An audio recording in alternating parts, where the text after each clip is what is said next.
Cylinder ಸಿಗಲ್ವೇನೋ ಅಂತ ಅದೊಂದು ಭಯ ಇದೆ. ಮತ್ತು ಪೆಟ್ರೋಲ್ ಬಂಕ್ಗಳಲ್ಲಿ ಕೂಡ ಹೆಚ್ಚಾಗಿ ಸ್ಟಾಕ್ ಮಾಡ್ಕೊಳ್ಳೋದು ಕೂಡ ಗಮನಿಸಿದೆ ಸರ್. ಅಂದರೆ ಈ ಕ್ಯಾನ್ಗಳಲ್ಲಿ ತುಂಬಿಸ್ಕೊಳ್ಳೋದು ಕೂಡ ಅವಾಯ್ಡ್ ಆಗಬೇಕು ಅನ್ನೋ ಒಂದು ಬೇಡಿಕೆ ಇದೆ ಸರ್. ಅದ್ರ ಬಗ್ಗೆ ಕೋಲಾರ ಜಿಲ್ಲೆಯಲ್ಲಿ ಈ ಕ್ಷಣದವರೆಗೂ LPG ಗ್ಯಾಸ್ ಆಗಲಿ ಅಥವಾ ಪೆಟ್ರೋಲ್ ಡೀಸೆಲ್ ಆಗಲಿ ಯಾವುದೇ ರೀತಿಯಾದಂಥ ಅಭಾವ ಕಂಡುಬಂದಿಲ್ಲ. ಆದರೂ ಕೂಡ ತಾವು ಹೇಳ್ದಂಗೆ ಅಲ್ಲಲ್ಲಿ ಸಾರ್ವಜನಿಕರಲ್ಲಿ ಒಂದಷ್ಟು ಭಯ ಅಥವಾ ಒಂದು ಆತಂಕದ ದೃಷ್ಟಿಯಿಂದ ಕೆಲವು ಕಡೆ ಅವರು ಸ್ವಲ್ಪ ನಿಂತುಕೊಂಡು ಸಾಲುಗಟ್ಟಿ ಅವರು ತಗೊಳ್ಳೋದನ್ನು ಕೂಡ ನನ್ನ ಗಮನಕ್ಕೂ ಬಂದಿದೆ. ಈಗಾಗಲೇ ನಾವು ಇಡೀ ತಾಲೂಕಿನಲ್ಲಿ ಕೂಡ ಟಾಸ್ಕ್ ಫೋರ್ಸ್ನ ಮಾಡಿದ್ದೇವೆ.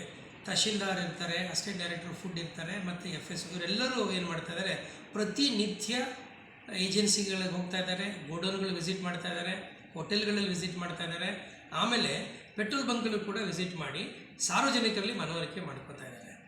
ಇಲ್ಲಿ ಯಾವುದೇ ರೀತಿಯಲ್ಲೂ ಕೂಡ ಕೃತಕವಾದ ಅಭಾವವನ್ನು ಸೃಷ್ಟಿ ಮಾಡೋದು ಬೇಕಾಗಿಲ್ಲ. ನಮ್ಮ ಜಿಲ್ಲೆಯಲ್ಲಿ ಈಗೇನು ಸರಬರಾಜು ಒಂದು ವ್ಯವಸ್ಥೆ ಇದೆ ಅದು ಈ ಕ್ಷಣದವರೆಗೂ ಕೂಡ ವ್ಯವಸ್ಥಿತವಾಗಿ ನಡೀತಾ ಇದೆ. ಸಾರ್ವಜನಿಕರು ವಿನಾಕಾರಣ ಗಲಿಬಿಲಿಗೊಳಗಾಗದೆ, ವಿನಾಕಾರಣ ಭಯಭೀತರಾಗದೆ, ಈಗ ಇದುವರೆಗೆ ಯಾವ ವ್ಯವಸ್ಥೆ ಇತ್ತು 25 ದಿನದವರೆಗೆ ಅವರು ಕಾಯುವಂಥ ವ್ಯವಸ್ಥೆ ಇತ್ತು, ಆನ್ಲೈನ್ನಲ್ಲಿ ಅವ್ರ ಮೊಬೈಲ್ನಲ್ಲೇ ಅವ್ರು ಬುಕ್ಕಿಂಗ್ ಮಾಡ್ಕೋಬೇಕು. ಅನಗತ್ಯವಾಗಿ ಏಜೆನ್ಸಿ ಮುಂದೆ ಆಗಲಿ ಗೋಡೌನ್ಗಳ ಮುಂದೆ ಹೋಗಿ